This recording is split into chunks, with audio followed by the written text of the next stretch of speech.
할렐루야. 주 예수님 은혜 안에서 평안하셨습니까? 계속해서요. 주 예수님 재림 징조 61번째 말씀을 드리려고 합니다.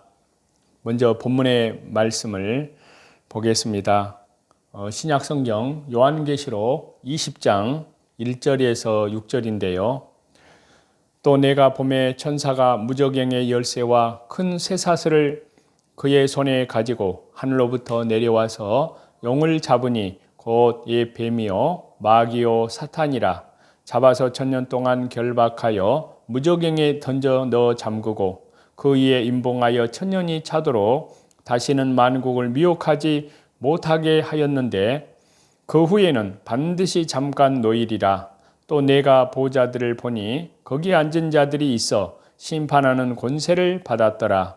또 내가 보니 예수님을 증언함과 하나님의 말씀 때문에 목배임을 당한 자들의 영혼들과 또 짐승과 그의 우상에 경배하지 아니하고 그들의 이마와 손에 그의 표를 받지 아니한 자들이 살아서 그리스도와 더불어 천년 동안 왕노릇하니 그 나머지 죽은 자들은 그 천년이 차기까지 살지 못하더라. 이는 첫째 부활이라. 이 첫째 부활에 참여하는 자들은 복이 있고 거룩하도다.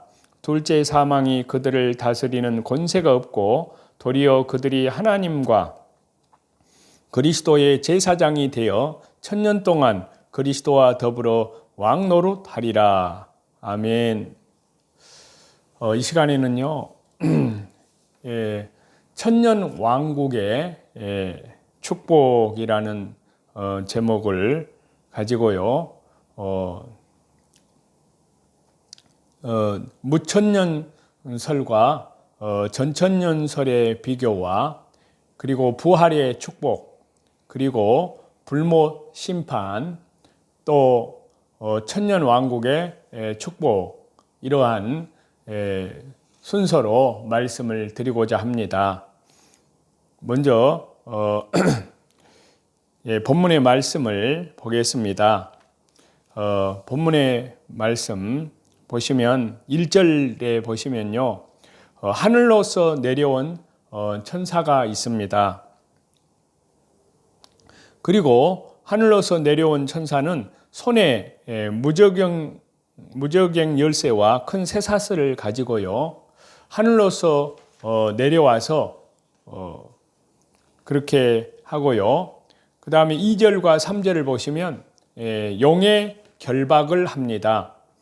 그래서 여기서 용의 정체는 이 용은 뱀이라고도 하고 마귀라고도 하고 사탄이라고 그렇게 말씀하고 있고요.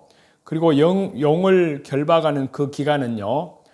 잡아서 2절에 보시면 1000년 동안 결박한다고 말씀하고 있습니다. 그리고 그 용에 결박하는 장소는요. 무저갱에 던져 잠근다고 말씀하고 있습니다. 그리고 그 방법은요. 그 위에 임봉을 한다고 3절에 말씀하고 있고요. 그리고 용을 결박하는 이유에 대해서는요. 3절에 말씀하시기를 천년이 차도록 다시는 만국을 온 세계 열방을 미혹하지 못하게 하려고 라고 말씀하고 있고요.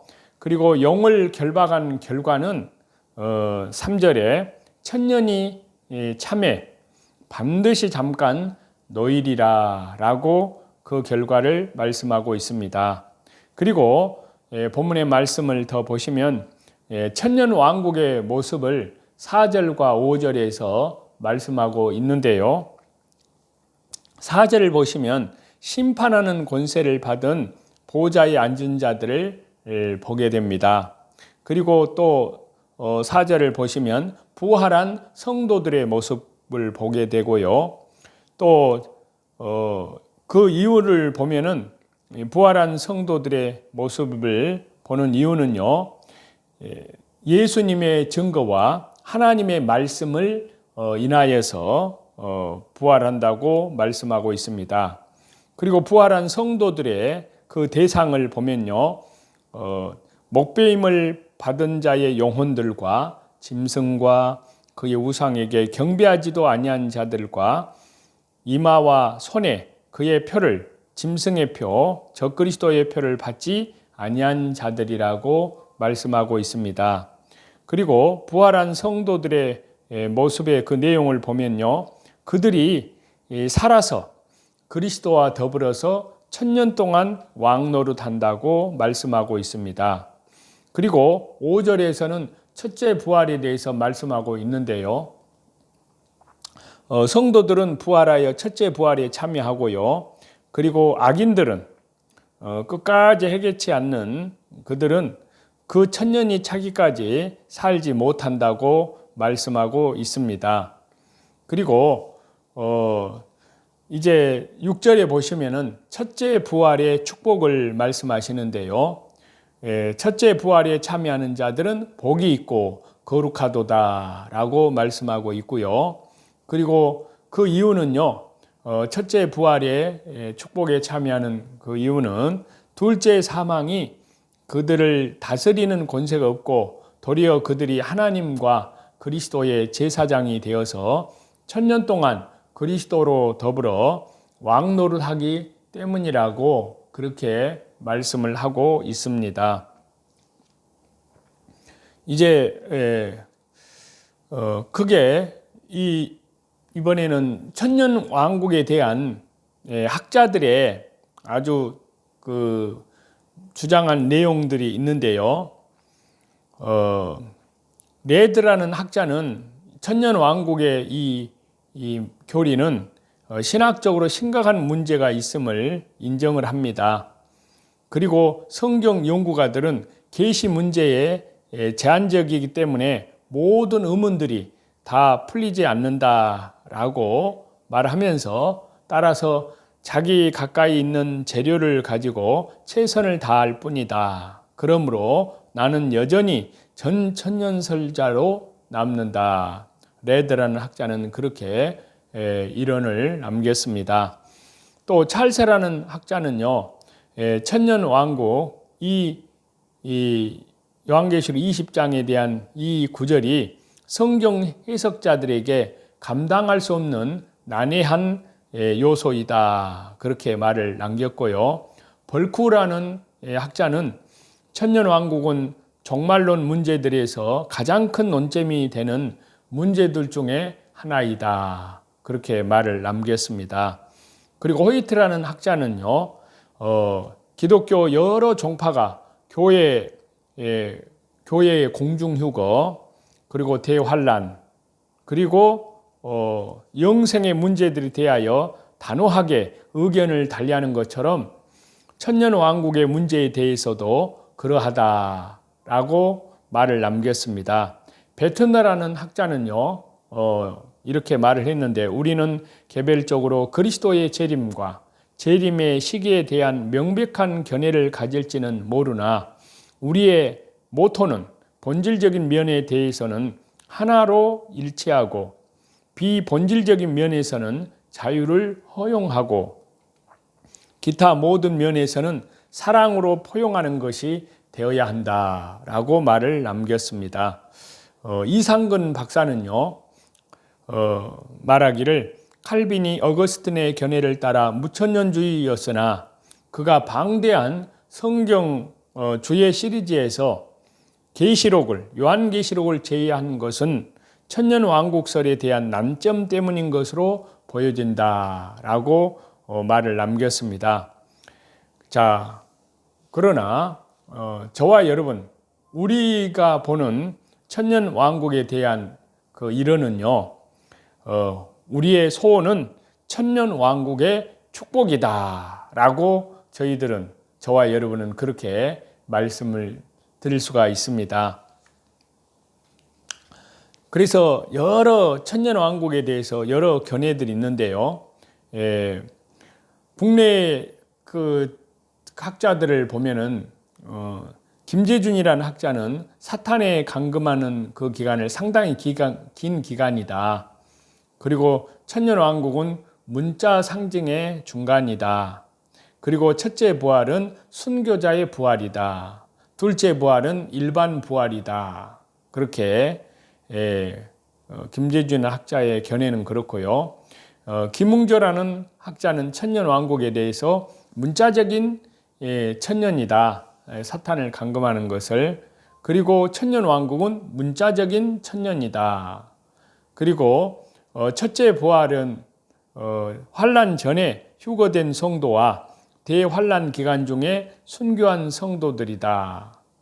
그리고 둘째 부활은 창세 이후로 불신자의 영혼이다. 그렇게 말을 보고 있고요. 조영기 목사는 사탄이 감금하는 기간은 문자적 천년이고 천년왕국도 문자적 천년이고 그리고 첫째 부활은 의인의 부활이고 둘째 부활은 악인의 부활로 보았습니다. 이상근 박사도요. 조용기 목사님과 같이 그렇게 보았습니다. 그러나 이필찬 교수는요. 사탄의 감금을 상징적인 천년으로 보았고요. 천년왕국을 교회 시대로 보았습니다. 그리고 첫째 부활은 성도의 영적 부활이고 둘째 부활은 전 인류의 부활이다. 그렇게 보았네요. 이병규 박사는요. 사탄이 감금하는 천년은 문자적인 천년이고 천년왕국도 문자적인 천년이다. 그렇게 보았고요. 첫째 부활은 부활한 성도이고 둘째 부활은 악인의 부활이라고 그렇게 보았습니다. 박윤선 박사는요.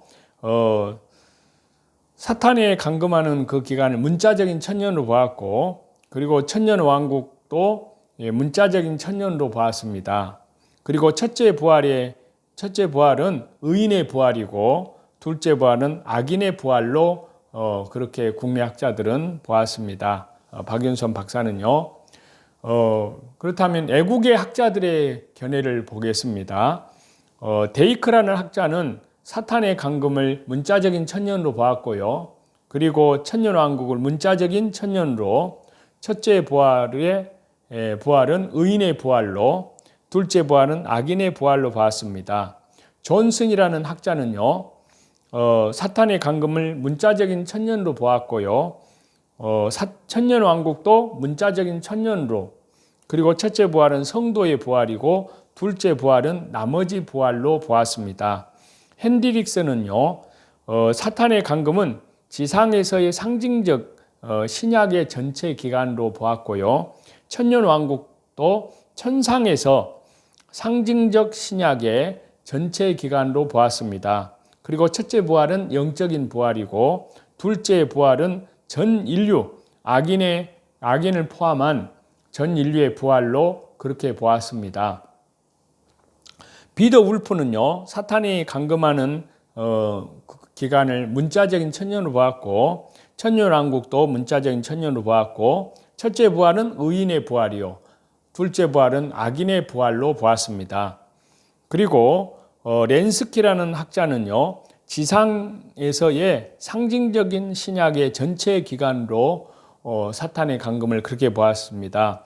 그리고 천년왕국은 천상에서의 상징적인 신약의 전체 기간으로 보았고요. 첫째 부활은 중생으로 거듭난 사람의 부활이고 둘째 부활은 전 인류의 부활이다. 그렇게 보았습니다. 그리고 왈브르드는 사탄의 감금을 갖다가 문자적인 천년으로 보았고요. 천년왕국도 문자적인 천년으로 보았고 첫째 부활은 의인의 부활로 보았고요. 둘째 부활은 악인의 부활로 보았네요. 레드라는 학자는 사탄의 감금을 일정한 상징의 기간으로 보았고요. 그리고 천년왕국을 일정한 상징 기간으로 역시 보았고 첫째 부활은 의인의 부활이고 둘째 부활은 악인의 부활로 보았네요. 자, 그렇다면 저와 여러분 우리들의 이 요한계시록 20장 천년왕국과 첫째 부활, 둘째 부활에 대한 견해는요. 우리들은 사탄을 감금하는 그 기간을 문자적인 천년으로 보고요. 그리고 천년왕국도 문자적인 천년로, 말 그대로 천년로 그렇게 봅니다. 그리고 첫째 부활은 의인의 부활. 첫째 부활은 의인의 부활이고요. 둘째 부활은 악인의 부활로 저희들은 그렇게 봅니다. 그래서 주 예수님께서 재림 후에 천년왕국이 이루어진다는 역사적인 전천년설을 우리들은 취합니다. 그리고 첫째 부활은 성도의 부활로, 둘째 부활은 악인의 부활로 봅니다. 그리고 두 부활의 사이에 천년의 기간이 있는 것으로 저희들은 그렇게 결론을 내리고 있습니다. 자, 이 천년왕국에 대한 네 가지의 중요한 견해가 있는데요. 그것을 더 말씀을 드리면 첫 번째는 무천년설이 있고요. 그리고 두 번째는 후천년설. 그리고 세 번째는 세대주의 전천년설. 그리고 네 번째는 역사적인 전천년설로 이렇게 네 가지 중요한 견해가 있습니다. 천년왕국에 대한 견해입니다. 먼저 무천년설을 좀 살펴보면요. 예수님께서 재림하신 후에 문자적인 천년왕국의 통치가 있음을 부인하는 이론이 바로 무천년설입니다. 자, 요한계시록의 내용을 연속적인 구조로 보지 않고요. 점진적인 병행법으로 보고 그렇게 보아서 요한계시록 20장 1절에서부터 6절에 나타나고 있는 그 천년의 기간을 신약시대 전체의 상징적인 기간으로 보는 이론이 바로 무천년설입니다. 그래서 무천년설에는 크게 보수주의 무천년설이 있고 자유주의 무천년설로 이렇게 나누어집니다. 자, 보수주의 무천년설에서는요, 천년왕국을 신약시대 전체의 상징적인 기간으로 보는 이론인데요. 천년왕국으로 이루어질 내용들을 동일하게 똑같이 상징적으로 보는 그러한 견해입니다. 그래서 사탄이 감금하는 그 기간을 지상에서 상징시대의 전체의 상징 기간으로 보고요. 그 다음에 천년왕국을 무천년설에서는 천상에서 하늘에서의 상징시대의 전체의 상징 기간으로 그렇게 보았습니다. 그리고 첫째 부활을 그리스도를 믿음으로 말미암은 중생, 거듭난 자들의 부활로 보았고요. 둘째 부활은 예수님의 재림으로 이루어질 전 인류, 그러니까 악인을 포함한 전 인류의 부활로 그렇게 보았습니다. 그래서 이 보수주의 무천년설은요, 그 설은 사탄이 결박되는 천년의 기간은 예수님 그리스도의 공생의 시작으로 말미암아서 사탄이 결박된 신약 전체의 상징적인 기간으로 그렇게 보면서요, 지상에서 이루어질 일로 그런 보는 반면에 보수주의 무천년설에서는 천년왕국은 죽은 성도들이 그리스도와 더불어서 천상에서 하늘에서 왕노릇하는 신약 전체의 상징적인 기간으로 그렇게 봅니다.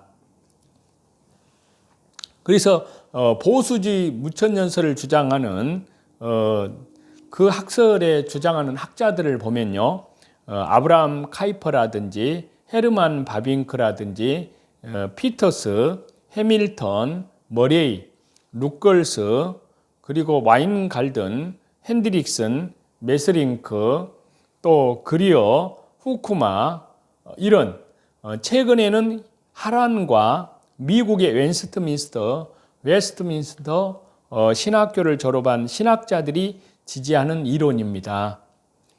자, 그래서 이제 무천년설에는 이제 보수주의 무천년설에는 그렇게 주장하고, 그 다음에 자유주의 무천년설은 어떻게 보고 있냐 하면요, 이 천년왕국을 문자 그대로 천년왕국을 완전히 부정하는 학설입니다.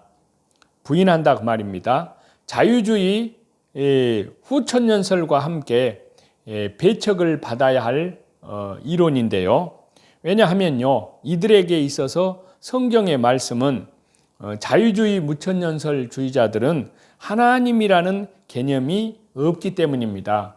하나님을 믿지 않는 그런 개념입니다. 그러니까 잘못된 자들입니다. 그리고 후천년설은요, 보수주의 후천년설이 있고, 크게 자유주의 후천년설이 있고, 그렇습니다. 자, 보수주의 후천년설은 이렇게 주장을 하는데요.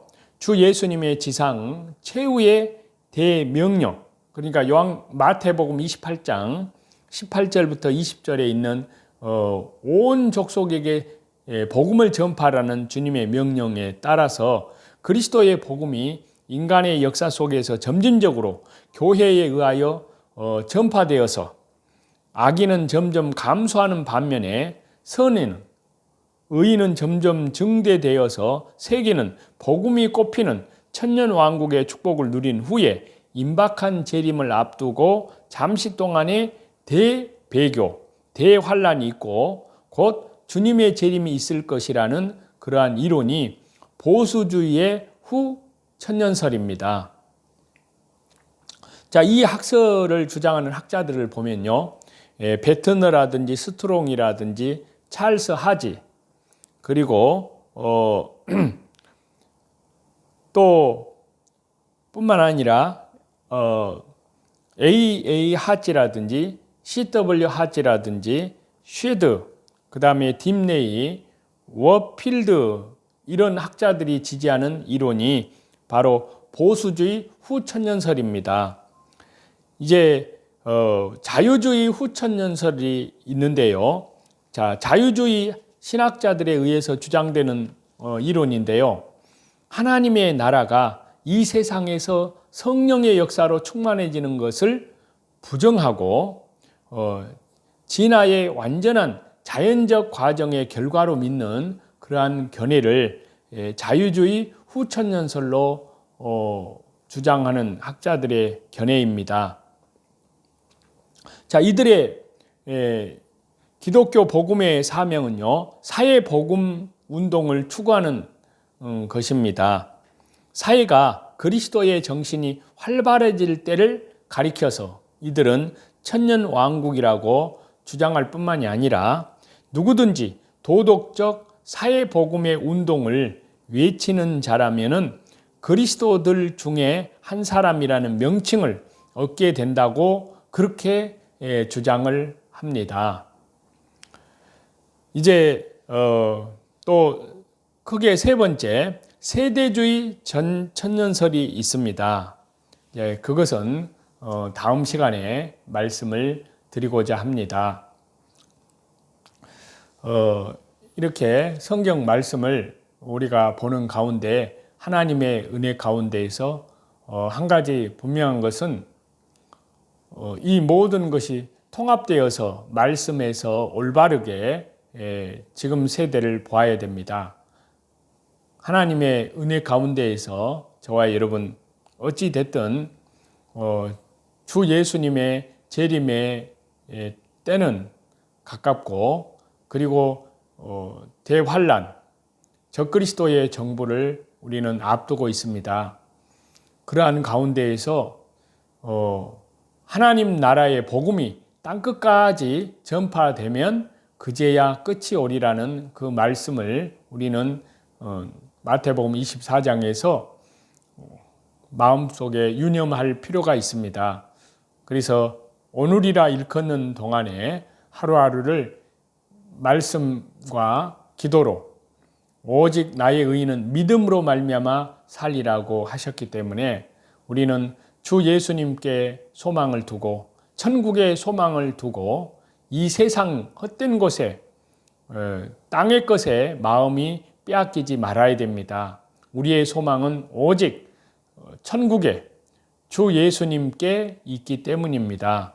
그 믿음으로 오늘도 말씀 중심으로 또 기도 중심으로 예배 중심으로 또 뿐만 아니라 이뤄진 영혼들에게 하나님 나라의 생명의 복음을 전파하면서 그리고 모든 선한 싸움에서 영적인 싸움에서 삶의 현장에서 주 예수 그리스도의 이름으로 믿음으로 승리하시는 저와 여러분이 되시기를 우리 주 예수 그리스도 이름으로 간절히 축원합니다. 찬송 드리시겠습니다. 내가 풍성한 하나님 믿는 자 한 사람 언제나 오늘도 언제든지 편찮고 보호해 주시네. 주여 성령의 은사들 오늘도 내리어 주소서. 성령의 뜨거운 불길로서 오늘도 충만케 하소서. 정욕과 죄악에 물든 마음을 성령의 불길로 태우사 정욕케 하소서. 태우소서. 깨끗게 하여 주옵소서. 주여 성령의 은사들 오늘도 내리어 주소서. 성령의 뜨거운 불길로서 오늘도 충만케 하소서. 제물로 돌아가신 우리 주 예수님이시여 구속의 은혜를 내리시사 오늘도 구원해 주소서. 주여 성령의 은사들 오늘도 내리어 주소서. 성령의 뜨거운 불길로서 오늘도 충만케 하소서. 주님의 기쁘신 은혜만을 세상에 널리 전하리라. 하늘의 능력과 권세로서 오늘도 입혀 주옵소서. 주여 성령의 은사들 오늘도 내리어 주소서. 성령의 뜨거운 불길로서 오늘도 충만케 하소서. 모든 존귀와 영광과 감사와 찬송을 우리 성삼위 하나님께만 돌립니다. 감사합니다.